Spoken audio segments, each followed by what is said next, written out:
Finally, Joselito. Nagkaroon ka na ng lakas ng loob para harapin din si Mang Fred. Pinatagal mo pa. And now, this is it, Pansit!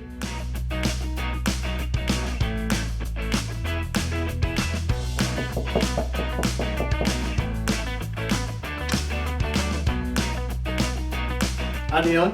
Magandang gabi po, Mang Fred. Nandyan po ba si Tinalet? Aakyat po sana ako ng ligaw. Wala siya rito. Uwi ka na.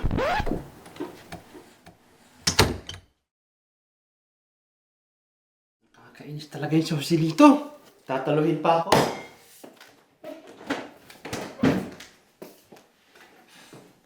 O tay, nagagalit ka ata. Gusto mo? Ayun, si Joselito. Manliligaw daw. Talaga?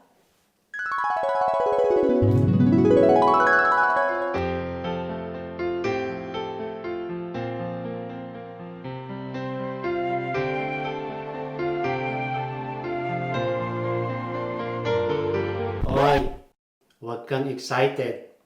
Bakit? May unawaan na kayo ni Joselito? Wala tay. Huwag kang magpapaligaw sa labas. Ha?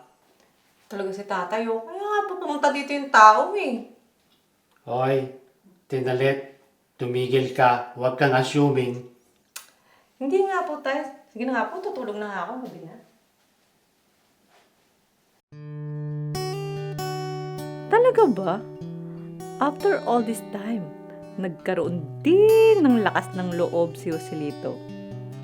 Bagay kaya kami? Kaso, bansot yun eh. Pero gwapo naman.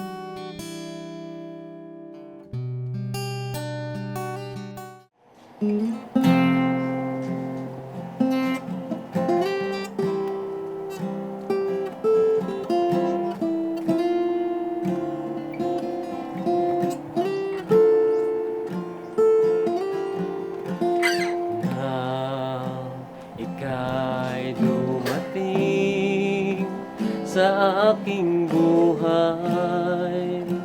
Pag-ibig ng amay aking naramdaman.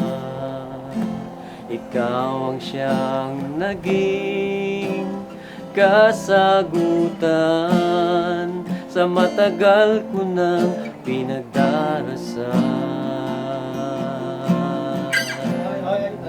Alis.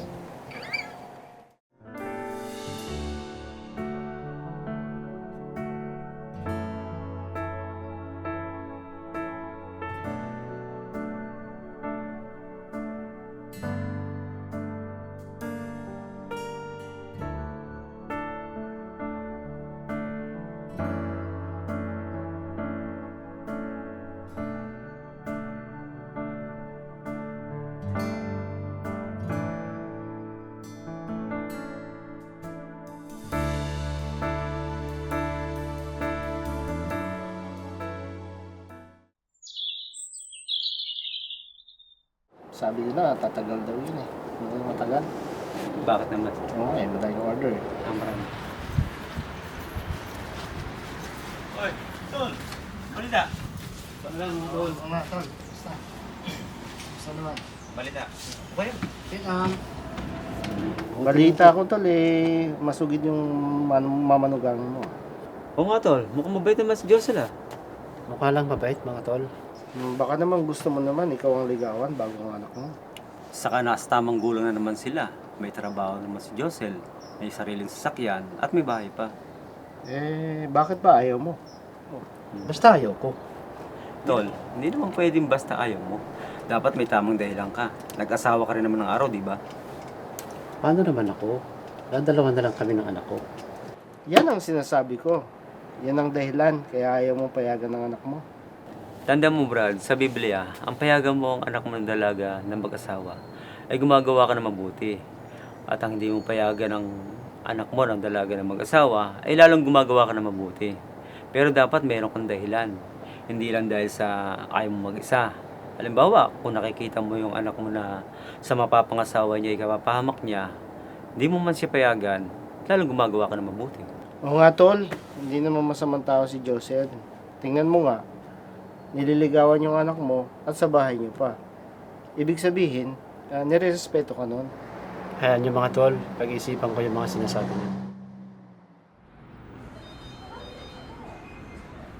Grabe, ang dami pasyente ngayon. Kaya nga eh. Andiyan na kaya si Doc? Eh, saan parating na yun? Parang usulit natin yun ah. Uy, Thank you. may tatanong ako sa'yo. Kumusta na kayo ng Salita? Ayun, gusto na nga sana mong ligaw ni Joselito, kaso ayaw pa ni tatay. Ano kaya sa tingin mo, no? Bakit tayo pang pumayag ng tatay mo? Nasa tamang gulang naman na kayo. Parehas kayo may trabaho. Stable naman na kayo. May tamang pag-iisip naman na. Sa tingin ko, natatakot si tatay na mag-isa. Oo nga. Mahirap din kasi sa kanya mag-isa, lalo na may edad na siya. Di bale, may awa ang Diyos. Ang hirap na situation mo, no? Kaya nga. Hello po. Ano pong room number po ni Papa? Ano pong family name nila? Ocho po. Beijing Dr. Aldrin, you are needed in room 701. I repeat, Room Beijing Dr. 705. Aldrin, you are Tapos, needed in diretso room lang po kayo 701. dyan. Thank Tapos, you. kaliwa kayo. Sige po. Salamat po. Okay, thank you.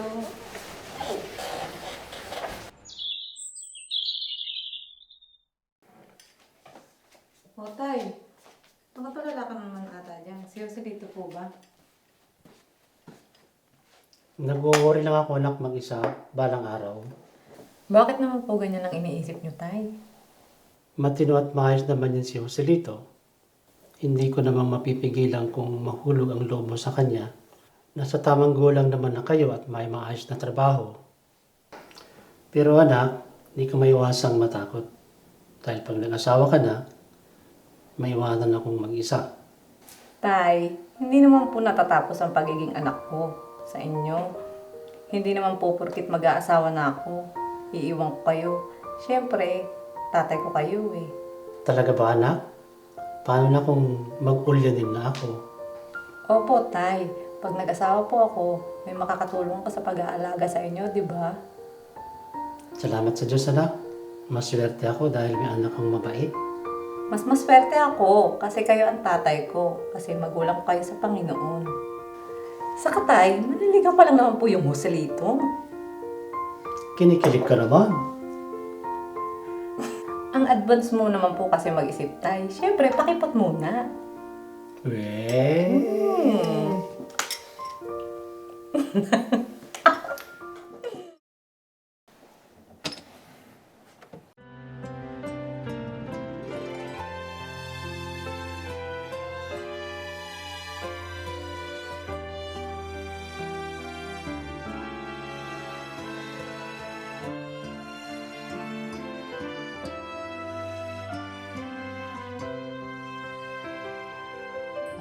Ako'y may nakilalang isang dalagang mapagmahal.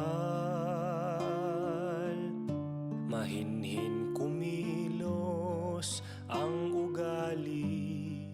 Ngunit kung iniisip ng sino mang lalaki na hindi siya gumagawa ng marapat sa kanyang anak na dalaga, kung ito'y sumapit na sa kanyang katamtamang gulang, at kung kailangan ay sundin niya ang kanyang maibigan, hindi siya nagkakasala.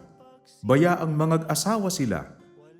Subalit ang nananatiling matibay sa kanyang puso na walang kailangan, kundi may kapangyarihan tungkol sa kanyang sariling kalooban at pinasyahan sa kanyang sariling puso na ingatan ang kanyang sariling anak na dalaga, ay mabuti ang gagawin.